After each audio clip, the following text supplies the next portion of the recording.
Hello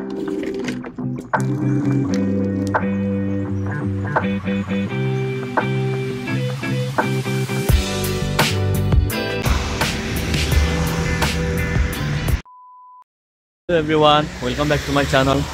मेरो नयाँ भिडियोमा स्वागत छ है।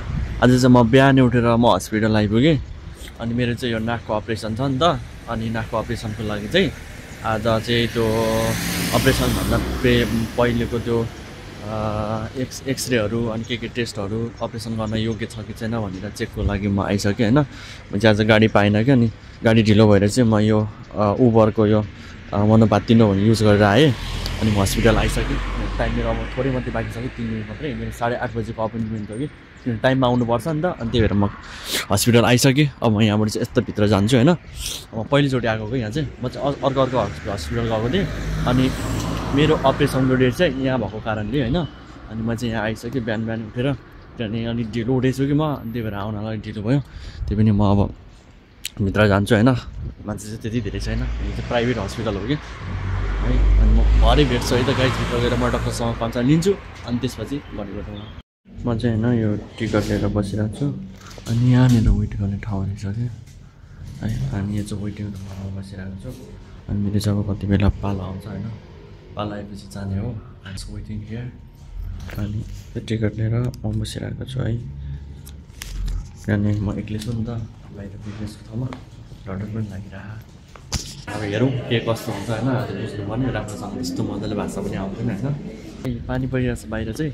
अनि म चाहिँ वेट गरेँ हैन। अनि वेट धेरै गर्नु पऱ्यो कि। अनि मेरो त्यो ब्लडहरू चाहिँ सबै इसिजीहरू गरिसक्यो। अनि अब चाहिँ मेरो त्यो सिटी स्क्यानहरू बाँकी छ कि। जसले पनि त्यो टोकन लिएर सिटी स्क्यानको लागि अनि अझै पनि अरू पनि चेक छ अरे त्यसको लागि वेट गरिरहेको छु हैन। मैले अपरेसन गर्ने हस्पिटल चाहिँ यो हैन। क्लिनिका नभए इटार भन्ने हो कि इटोर भन्ने होइन। यो चाहिँ इटाली पेत्रेलातामा पर्छ। यो चाहिँ प्राइभेट हो कि। त्यस्तो धेरै मान्छे पनि हुँदैन। कस्तो सुनसान छ क्या। पानी परिरहेको कि बाहिर फेरि। अनि बाहिर भित्र वेट गर्दा एकदम झ्याउ लाग्यो क्या। अनि त्यही भएर म चाहिँ बाहिर निस्केर नि बसिरहेको छु क्या। तर यहाँको सिस्टम चाहिँ एकदम राम्रो के। भित्र बस्ने ठाउँहरू पनि क्या दामी होइन। जस्तै वेटिङ रुममै टोइलेटहरू पनि हुने, जस्तै सिटिङ बस्ने ठाउँहरू पनि सबैको लागि छुट्याइदिएको हुने कि एकदम राम्रो होइन। That's the point. अनि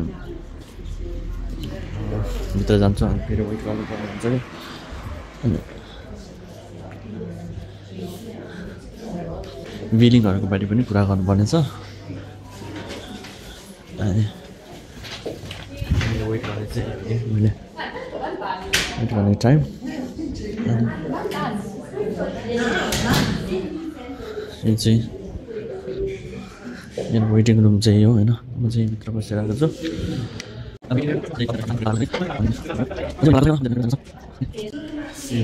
अब मेरो पाला आउन आँट्यो कि 20 रहेछ। अनि मेरो चाहिँ 21मा हो कि 21 मेरो पाला आउन आँट्यो। फर्महरू भर्नुपर्ने रहेछ कि। सबै यहाँ सिग्नेचरहरू गर्नुपर्ने रहेछ होइन। कोही पनि छैन है हस्पिटलमा चाहिँ। म मात्रै छु है। मेरो लास्ट पाल गाह्रो नै हुने रहेछ कि है हरेक कुरामा। म वेटिङ गरिरहेको छु। एउटा बोलामसँग बोल्न जानु रिसाउँछ फेरि है। त्यही त हो नि है। मैले चाहिँ यहाँको हस्पिटलको काम सकाएर निस्किसकेँ। किनभने धेरै टाइम लाग्यो कि 4 घन्टा लाग्यो कि। किनभने मलाई सुरुमा अलिक थाहा पनि थिएन नि त। अनि त्यहाँको एकजना सिस्टरले चाहिँ हेल्प गर्नुभयो होइन। नर्सिङ सिस्टरले चाहिँ। किनभने अलिअलि इङ्ग्लिस पनि बोल्दो रहेछ अनि हेल्प गर्नुभयो। त्यही भएर मेरो काम अलिक छिटो भयो होइन। त्यो पनि धेरै वेट गर्नुभयो। 4 घन्टा वेट गर्नु पऱ्यो नि त। 4 घन्टा भन्दा पनि धेरै हो नि त। किनभने भएर 2 हप्ताको लागि चाहिँ रेडी हुनुपर्ने छ। अनि त्यही भएर अब म यहाँबाट फर्किन्छु। बाहिरको ठाउँमा अलिकति गाह्रो चाहिँ हुन्छ। त्यही भएर अलिकति के भन्छ नेपालमा कतै बाहिर आउँदै हुनुहुन्छ नेपालमै गरेको राम्रो के होइन। किनभने सबैको हुन्छ नि त नेपालमा। यहाँ त अब अलिकति हरेक कुरा मिलाउन अलिकति गाह्रो हुन्छ कि। तर यहाँ चाहिँ के अरे ट्रिटमेन्ट चाहिँ राम्रो हुन्छ है। ट्रिटमेन्ट राम्रो भन्दा पनि अलिकति नेपालको जस्तो चाहिँ हुँदैन कि। अलिकति सिस्टमेटिक टाइपको हुन्छ होइन। त्यो चाहिँ अलिक खुसीको कुरा हो त्यो त अब। अनि त्यही भएर खुसी रहनुहोस्, हाँसिरहनुहोस्, त्यही नै लाइफ हो कि।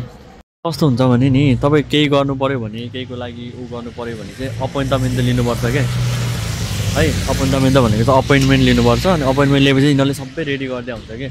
किनभने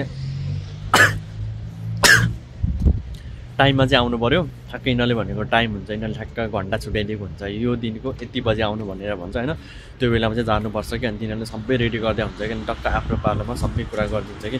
त्यो नेपालमा जस्तो यताउता त्यो चाहिँ गर्नु पर्दैन कि, चाहिँ के हुन्छ भने बुकिङ गर्नु पऱ्यो अगाडि नै, अनि सबै कुरा रेडी गरेको हुन्छ कि यिनीहरूले ठक्क तयारी गरेर राखेको हुन्छ, अनि एकदम सजिलो हुन्छ कि। जस्तै म आएँ अनि मेरो ब्लड टेस्टहरू चाहिँ के गर्यो भने ट्याक्क आउने बित्तिकै सबै नामहरू लेखेर रेडी गरेर छ, अनि सर्लक्क भयो कि। अनि त्यो अर्को इन्टरभ्यूको लागि चाहिँ अलिकति टाइम लाग्यो, त्यसको लागि चाहिँ वेट गर्नु पऱ्यो। अनि त्यही भएर अनि मैले सकाइसकेँ। अनि त्यस्तो धेरै मान्छे पनि हुँदैन, किनभने यहाँ आफ्नो अपोइन्टमेन्ट लिएर आएको हुन्छ होइन, अपोइन्टमेन्टमा लिएर आएको मान्छेहरू त अनि मात्रै हुन्छ क्या, अनि त्यस्तो भिडभाड पनि हुँदैन कि। अनि एकदम सजिलो कि, त्यो चाहिँ मलाई एकदम राम्रो लाग्यो कि। सुनसान छ बाटोहरू पनि, पानी कस्तो परिरहेको क्या, पानी परेको कारणले फेरि अलिकति गाह्रो भइरहेको छ कि। अब यहाँबाट चाहिँ हिँड्ने मैले छाता पनि बोक्न बिर्सेछु कि, छाता ल्याउन बिर्सेछु है। अब यहाँबाट म यता अगाडि गएर अनि त्यहाँबाट एउटा गाडी चढेर चाहिँ म फर्किन्छु गाइज होइन। अनि आज चाहिँ मेरो अब अपरेसनको लागि चाहिँ मैले सबै रेडी गरेर, सबै मैले गर्नुपर्ने कुराहरू चाहिँ सबै रेडी गरिसकेँ। अब म चाहिँ निस्किसकेँ, अब म जाँदैछु यहाँबाट फेरि गाडी चढेर जाने हो। अनि कस्तो चिसो छ कि आज, मौसम पनि कस्तो छ कि नेपालमा चाहिँ होइन अहिले एकदम यो राजावादी अनि केवादीहरूले चाहिँ एकदम धेरै तोडफोड गरिरहेको छ होइन।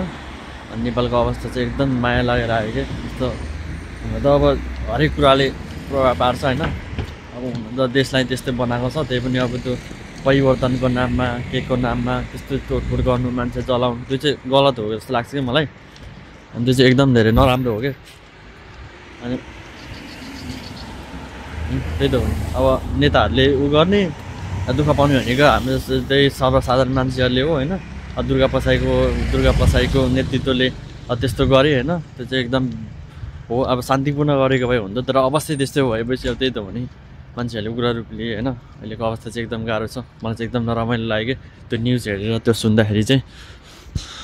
नेपालको अवस्थाले चाहिँ होइन अहिलेको त्यो राजावादी अनि त्यो गणतन्त्रवादी हल्ला के भन्छन्, त्यो राजावादी प्रजातन्त्रवादी गणतन्त्रवादी होइन, त्यो मलाई केही पनि थाहा छैन। त्यही पनि त्यो अहिलेको अवस्था, त्यो आन्दोलनकारीहरूले होइन त्यो क्षति पुऱ्याएकोहरू चाहिँ त्यो एकदम ब्याड हो कि। त्यो चाहिँ त्यस्तो चाहिँ गर्नुहुन्न कि, राजनीति अवस्थाले नि अब अवस्था जस्तै सिर्जना भएको हो, त्यही पनि त्यो गर्न चाहिँ गलत हो कि। अब त्यो निर्दोष मान्छे जल्नु, त्यो के अरे जनताको घर भत्काउनु, त्यो त राम्रो होइन नि त होइन। आन्दोलन गर्ने स्वतन्त्रपूर्ण गर्नु पऱ्यो नि त, त्यस्तो उग्र लिने होइन नि त होइन। त्यो कारणले अब हेर्ने त कति क्षति भयो।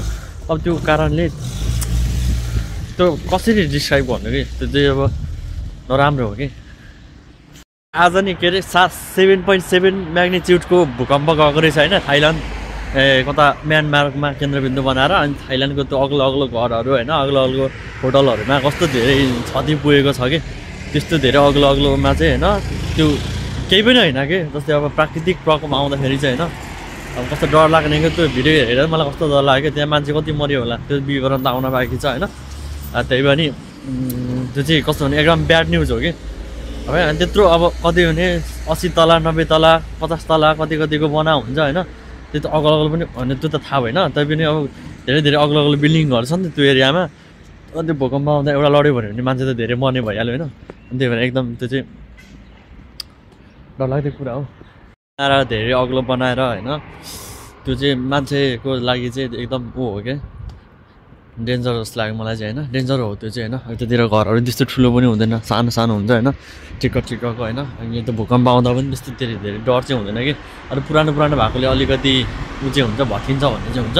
त्यो त्यस्तो धेरै अग्लो छैन नि त। अब त्यो ब्याङ्कको त यस्तो उकालो हेर्दाखेरि उहाँ माथि पुग्ने खालको घर छ, अनि त्यो त लड्यो भने त अनि सकेन। अनि त्यो त बस्ने उपाय नै हुँदैन। म चाहिँ फर्किसकेँ अब हस्पिटलबाट। Thank you for watching my video है। मेरो भिडियो हेरिदिनु भएको धन्यवाद होइन। आज मैले छोटो भ्लग बनाएँ होइन। अनि आज पानी पनि मजाले परिरहेको छ कि है, अनि मौसम यस्तो छ। अनि म चाहिँ अब यहाँबाट घर जान्छु, फर्किन्छु है। मेरो भिडियो हेरिदिनु भएकोमा धेरै धेरै धन्यवाद।